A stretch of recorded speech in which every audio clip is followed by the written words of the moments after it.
Hello, and welcome back to part 2 of our pop-up PD on Demand series, Effective Instructional Practice from In-Person to Remote Learning.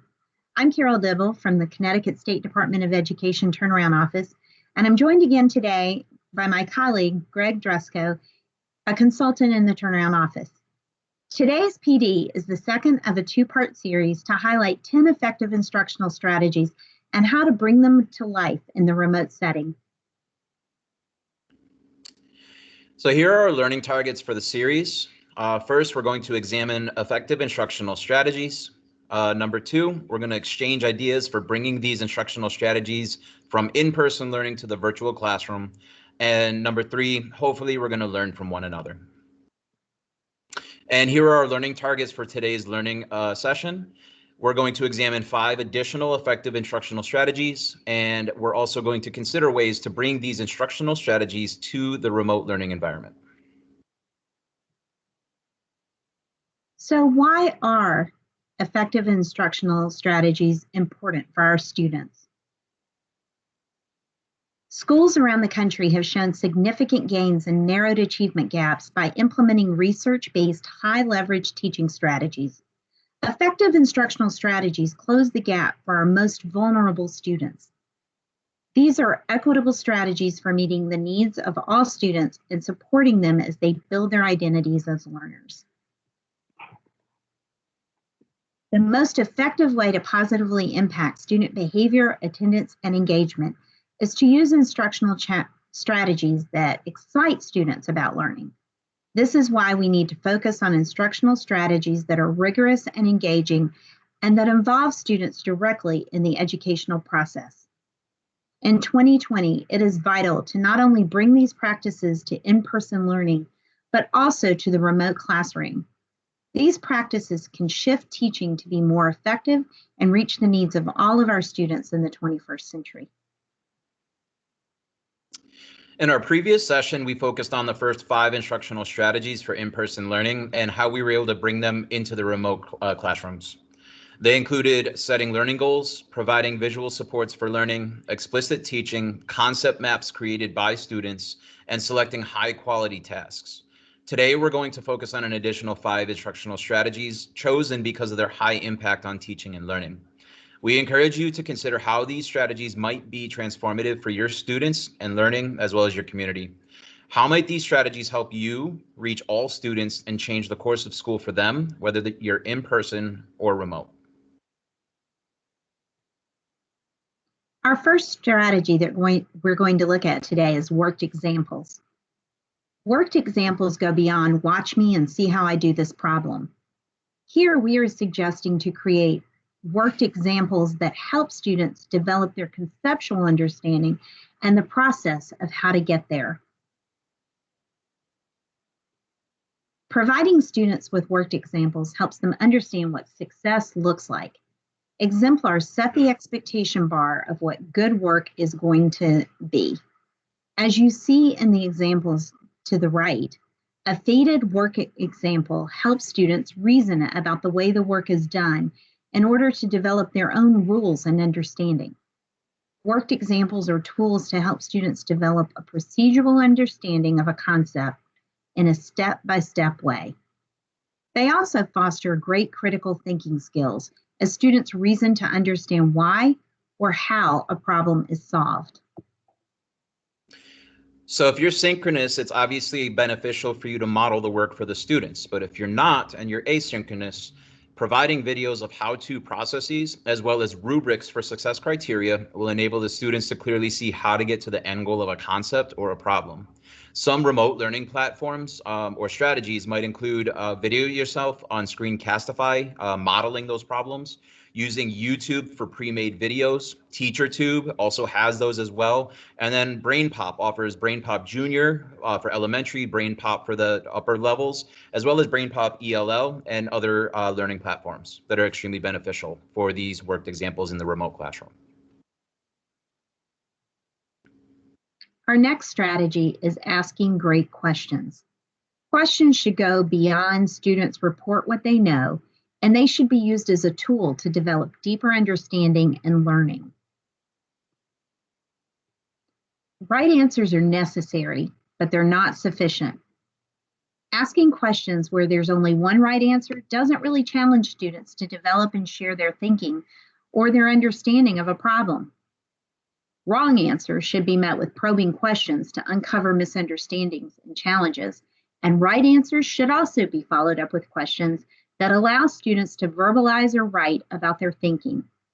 Bloom's taxonomy and Webb's DOK can guide teachers to plan for and include a variety of questions to develop meaningful learning and sense making. The right questions can move students beyond right answers to deeper thinking and making connections to prior learning or real world applications.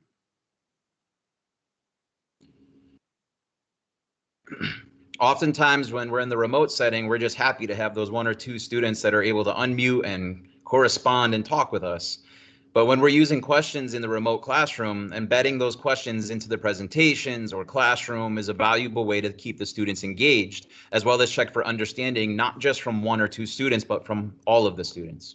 The platforms that you use in your community offer many ways to have each student offer an opportunity in differing ways to respond, not only to just the questions that you as the educator pose, but also to respond to possibly each other. Students can have breakout rooms where they can turn and talk to each other virtually. They can utilize platforms such as Nearpod or Pear Deck to draw, write, or speak their answers. And learners can use a platform such as Padlet or Jamboard to go onto the internet and search for images so that they can express their answers visually and then expand further through discussions with other students in the class or you, the teacher, or with each other to expand their discussions.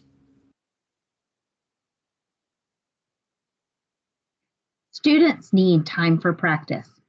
This helps solidify understanding, make connections, and become proficient around the learning target and success criteria for the day's lessons.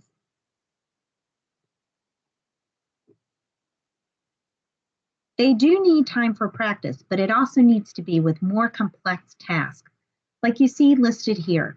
They need time to respond to text, solve problems, and collaborate. They don't need a worksheet defining 10 to 20 vocabulary words with no context, nor do they need 30 problems of the same type of problem with just different numbers to practice today's learning in math. Yes, there is still a place for vocabulary and fluency development. It is so much more valuable to provide practice on these skills in context rather than in isolation. Vocabulary FRAIR models that consider the definition, antonyms, synonyms, and using the word in a sentence provide more context. Fluency problems that ask students to determine what strategies needed given the context of the problem will help move learning forward. So as we've stated a few times before, the many learning platforms that are being used successfully in your communities offer these opportunities to teach, practice, engage, as well as provide feedback to the students that also give educators multiple sources of valuable data that can be used to drive their instructions. Platforms mentioned prior, such as Nearpod, Pear Deck, Google Slides and Classroom, Seesaw, Padlet, and Jamboard, are just some of the many ways that are being used in the remote classroom settings right now. They offer students the opportunity to interactively engage in rigorous practice of concepts, not just those 30 problems of the same problems over and over like 2 times 2, that are aligned to the learning targets and enable students to show mastery of the success criteria individually. They're also going to allow teachers to see student work as they're doing it in real time so that they can offer feedback immediately, collect data, and adjust instruction as they go along. Feedback to students that is learning forward is a great teaching strategy.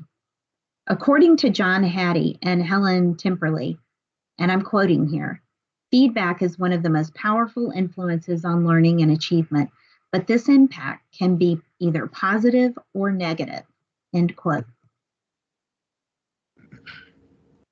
So how do we make this feedback positive?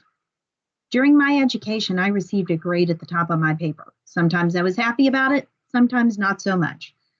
But I have no recollection of using the grade to help me determine how to do better in school, how to deepen my understanding. Good job never really helped further my learning. Now I realize that was a missed opportunity. Not all feedback to students needs to be evaluative. In fact, the goal of most feedback should be to help students learn. What are they missing? What are they doing well? Be specific and link that feedback to the learning goal so that students can correct, develop, and improve.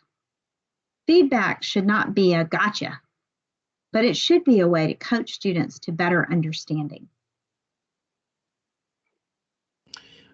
So like Carol said, it's not a gotcha. Feedback is not something that's really all the time evaluative.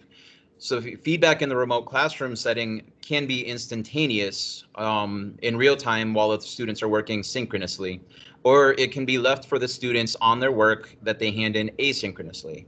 Many of the platforms allow for teachers to leave comments on the assignments that you can leave there in public, like on the classroom stream, or you can leave them privately to individual students, either by text, or you can even leave a video comment directly to the student.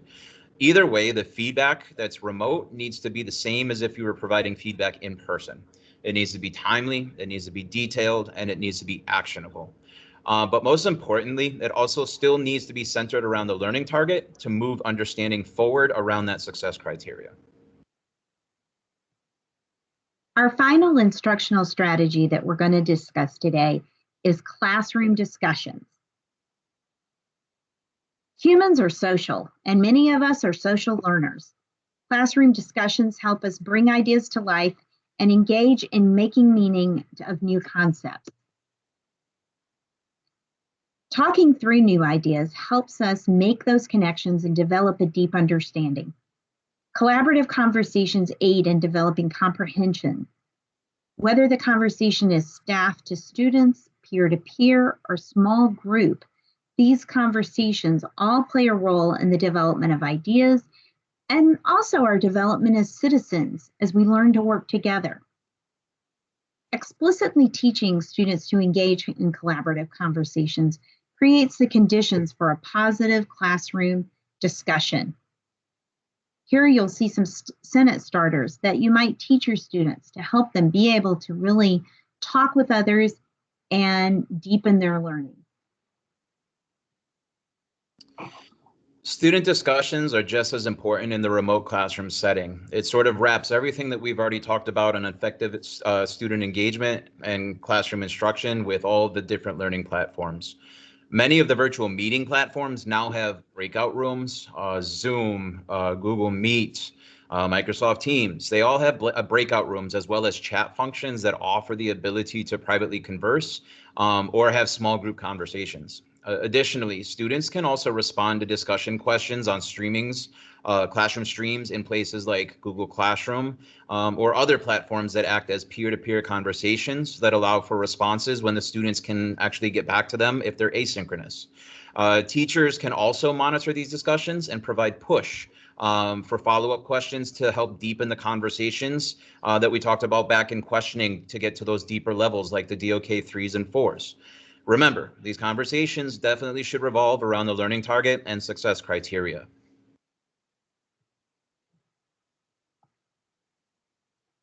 So today we went over 5 more strategies that focused on instructional practices that can be utilized both in person and in remote learning. I hope some of these strategies have spurred you on to think about how you might bring them to your toolbox and continue to develop and nurture your own instructional practice. Some of these may be new to you. You may want to try them out for the first time, or it may be new for you to bring them to the remote setting. We believe you can do it. So just like the other previous pop-up PD, this again is your opportunity to reflect on each of these strategies and consider how often you're purposefully employing them during in-person learning. Click on the link above to find the reflection document. Again, it's located in the same place with that yellow underlined link. It says click here for your personal reflection form. Then we ask you to consider each instructional strategy and how you've brought it into the remote classroom. We know that 2020, again, has been a very challenging year. We know that you've had to be flexible in ways that you've never been asked to before. We know that you've had to completely transform your instruction as you move to a remote setting for learning. Bringing your best instructional strategies may have felt nearly impossible. What we do hope is that this professional learning is spurring ideas about how great instructional strategies are possible in the remote learning environment. So please reflect on how you've used these strategies remotely.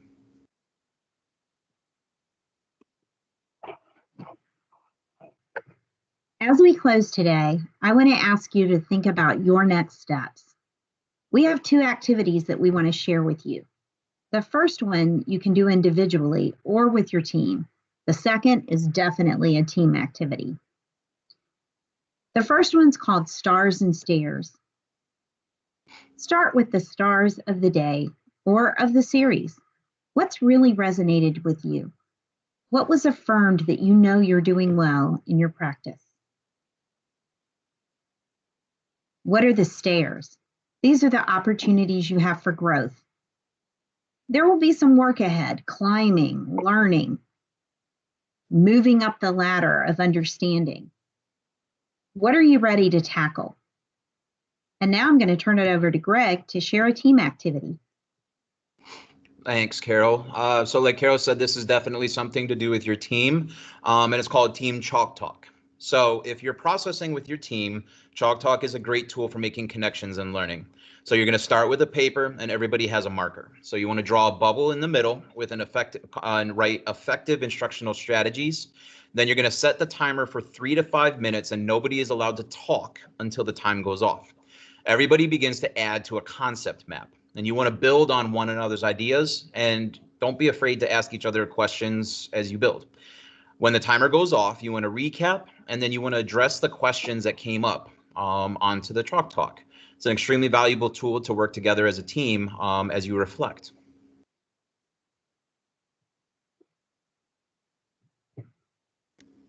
Do you want to learn more about effective instructional strategies?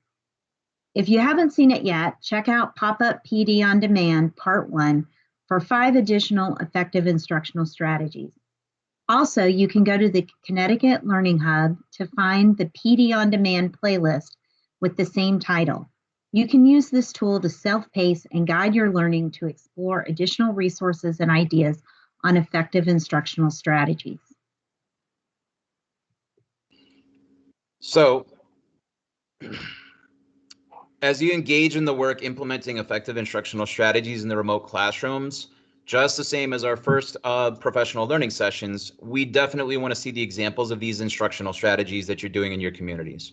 Please take a quick video, snap a picture or 2 or 3, just like the last time, and write a quick description and share it with us. We're going to be gathering these examples from the field in a follow-up pop-up PD in February. We know great things are happening here in Connecticut within your communities, and we want to showcase your work and your effective instructional strategies in the remote learning environment for all to see and learn. Please send your videos and your remote teaching examples to me. My email is right there at the top at greg.dresko@ct.gov. And just like we're blasting in the middle right there, don't just tell me, we want you to show us.